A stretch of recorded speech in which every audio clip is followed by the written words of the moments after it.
Hello student, I am Rohit from right direction classes. चलिए class 11th का mathematics का chapter number first sets, इसके बारे में आज हम डिस्कशन करते हैं। मैं समझाना चाहूँगा आपको इस चैप्टर के बारे में और कुछ इंपॉर्टेंस बताना चाहूँगा इस चैप्टर की। अगर आपने क्लास 11th का चैप्टर फर्स्ट सेट्स को अगर आपने बहुत डिटेल में अच्छी तरीके से पढ़ लिया तो आपको क्लास 11th में पूरी मैथमेटिक्स में कहीं भी दिक्कत नहीं होने वाली, क्योंकि ये जो चैप्टर फर्स्ट है ये आप लोगों के लिए बहुत ज़्यादा अदर चैप्टर्स के लिए बेस है। तो इस चैप्टर का मीनिंग आपको प्रॉपरली डिफाइन होना चाहिए, आपको हर एक चीज़ के बारे में, सेट्स के बारे में आपको पता होना चाहिए। ये मैं छोटी सी एक वीडियो बना रहा हूँ सिर्फ सेट्स के मीनिंग के ऊपर। होप कि आपको ये वीडियो पसंद आए। चलो मैं बात बताता हूँ। अच्छा, सेट्स का चैप्टर को स्टार्ट करने से पहले मैं आपको कुछ बात बताना चाहता हूँ। चलिए, अगर मैं इसका मीनिंग की ओर जाऊँ तो मीनिंग तो आपको तभी समझ आ जाएगा जब मैं इसका आपको कुछ एग्जांपल्स देकर समझाऊंगा, क्योंकि कुछ चीज़ें ऐसी होती हैं एग्जांपल्स के साथ आपको पूरी डिटेल में समझाने की ज़रूरत भी नहीं पड़ेगी, ऑटोमेटिक समझ आ जाएगी। चलो, आपको अगर कोई आपसे बोले कि आपको नेचुरल नंबर लिखने हैं, चलो मैं बोलता हूँ आपको कुछ नेचुरल नंबर लिख के दिखाओ, तो हम लोग नेचुरल नंबर्स को कुछ इस तरीके से लिखते हैं, 1 2 3 4 5, ऐसे करते करते करते करते ये इन्फिनिटी तक जाते हैं। चलो, अगर कोई तुमसे बोले कि चलो होल नंबर लिख के दिखाओ, तो आपको पता है होल नंबर आप कैसे लिखते हैं?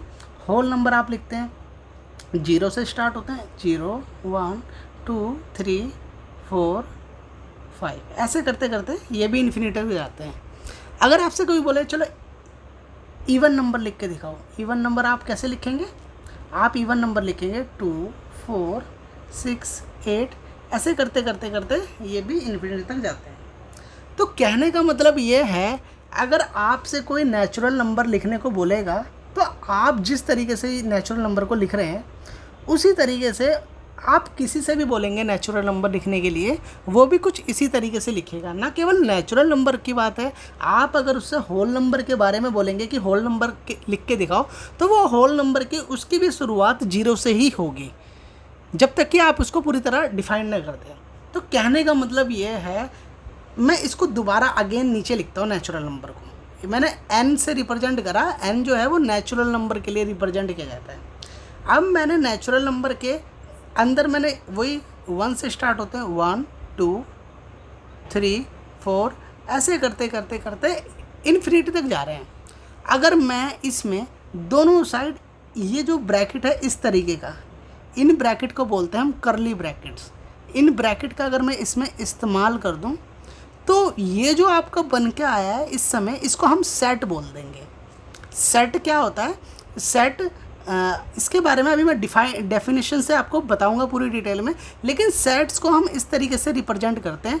ये जो बाहर वाले ये जो ब्रैकेट्स मैंने लिखे हैं इसको बोलते हैं हम करली ब्रैकेट्स, और ये जो अंदर ये जो मैंने लिखे हुए हैं ये वर्ड्स, ये जो डिजिट्स लिखी हुई हैं, ये जो मेरे होते हैं, इनको मैं क्या बोलता हूँ? इनको मैं बोलता हूँ एलिमेंट बोलता हूँ। क्या बोलता हूँ?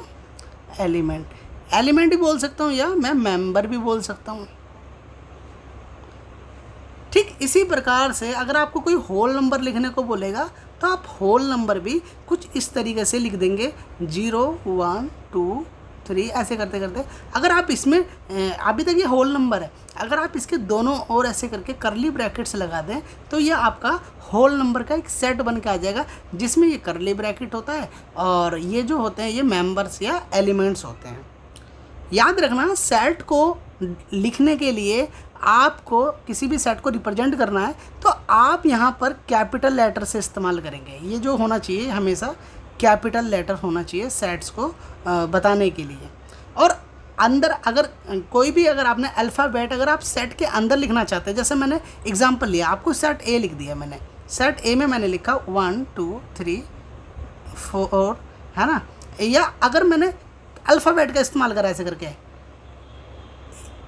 ABCD, तो कहने का मतलब ये है कि आपको किसी सेट को कैपिटल लेटर से रिप्रेजेंट करता है और उसके मेंबर्स को हमेशा स्मॉल लेटर में करना होता है। मेंबर्स को स्मॉल लेटर में करना होता है आपको, ठीक है? और ये हमेशा कैपिटल लेटर में होना चाहिए। तो चलो अब मैं सेट की डेफिनेशन से आता हूँ। सेट क्या होता है? मीनिंग कि अगर कोई बोलेगा, अच्छा एक सेकंड और, अगर आपसे कोई बोलेगा नेचुरल नंबर का सेट बनाओ, तो आप किसी से भी बोलोगे या आपसे कोई बोलेगा, आप हमेशा नेचुरल नंबर का सेट इस तरीके से बना के देखिए। लेट करो, अगर आपसे किसी ने बोला नेचुरल नंबर का आपको सेट बनाना है, लेकिन वो जो नेचुरल नंबर है वो आपके लेस देन 3 होने चाहिए, तो आप नेचुरल नंबर का इस समय सेट कैसे बनाएंगे? इस तरीके से बनाएंगे, नेचुरल नंबर का सेट बनाएंगे ऐसे करके, लेस देन 3, 1 और 2। तो इस समय ये जो नेचुरल नंबर का सेट बनाया आपने, ये लेस देन 3 का बनाया। अगर आप इसे पूरी कंट्री में, किसी भी दूसरी कंट्रीज़ में आप किसी से भी बोलोगे ना नेचुरल नंबर का सेट लेस देन 3 बनाना है, तो वो भी इसी तरीके से नेचुरल नंबर का सेट बनाएगा लेस देन 3, क्योंकि आपने इसमें प्रॉपर एक डिफाइन कर दिया है कि मेरे को इस तरीके से सेट बनाना है कि जिसके अंदर जो एलिमेंट होंगे वो 3 से कम रहेंगे।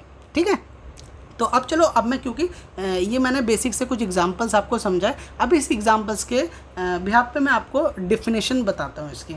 सेट क्या होता है? अगर कोई बोलेगा a set is a collection of things, क्या होता है सेट? क्या होता है सेट? का मतलब होता है किसी भी थिंग्स को मैं मेंबर से बोल सकता हूँ, थिंग्स बोल लूँ या मेंबर बोल लूँ। ठीक है, मेंबर भी बोल सकता हूँ और नंबर भी हो सकता है। कहने का मतलब यहाँ पर ये है कि सेट ना कलेक्शन होता है। किस चीज़ का कलेक्शन होता है? हो सकता है वो किसी नंबर का हो सकता है मेंबर भी हो सकते हैं, कोई चीज़। सेट किसी भी चीज़ का हो सकता है, नंबर्स का हो सकता है ना, थिंग्स का हो सकता है ना, अल्फ़ाबेट्स का होता है, किसी भी चीज़ का सेट हो सकता है। ठीक है, तो अब सेट में लेकिन एक चीज़ और बतानी है। ये तो आपको पता लग गया, सेट का मीनिंग जो होता है वो कलेक्शन होता है नंबर्स का या मेंबर्स का, किसी भी या एलिमेंट्स का। ठीक है, लेकिन दूसरी चीज़ आपको याद रहना चाहिए कि वो जो सेट होना चाहिए वो वेल डिफाइंड होना चाहिए।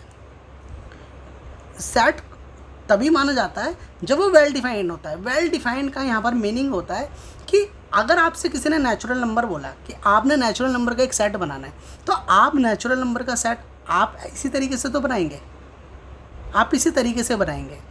लेकिन आप अगर किसी और से नेचुरल नंबर का सेट बोलेंगे तो क्या होता है, वो कुछ इस तरीके से थोड़ी बना देगा 2, 3, 4, क्योंकि नेचुरल नंबर हमेशा 1 से स्टार्ट होते हैं और इन्फिनिटी तक जाते हैं। तो क्योंकि ये वाली जो स्टेटमेंट है ये सभी के लिए कॉमन है, मतलब सभी को, अगर आप किसी से भी बोलेंगे तो वो नेचुरल नंबर का सेट इसी तरीके से बनाएगा, क्योंकि उसको अंदर के एलिमेंट्स पूरी तरह डिफाइंड होते हैं कि नेचुरल नंबर हमेशा 1 से स्टार्ट होता है। तो इसी चीज़ को बोला गया वेल डिफाइंड, यानी सेट हर किसी की नज़र में सेम होना चाहिए।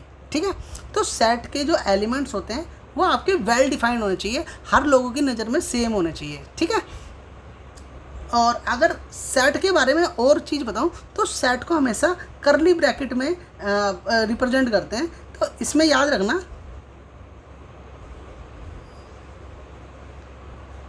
करली ब्रैकेट जरूर यूज़ करना है, वरना करली ब्रैकेट यूज़ नहीं करे तो वो सेट का एग्जांपल माना ही नहीं जाएगा सेट। ठीक है, अच्छा एक चीज़ और है सेट के बारे में, जैसे माना मैंने कि मैंने एक सेट बना दिया, किसी चीज़ का सेट बनाया मैंने इवन नंबर का सेट बनाया। जैसे मैंने इवन नंबर का सेट बनाया, ये एक सेट ए है जो इवन नंबर का है, तो आपको पता है करली ब्रैकेट का इस्तेमाल करूँगा।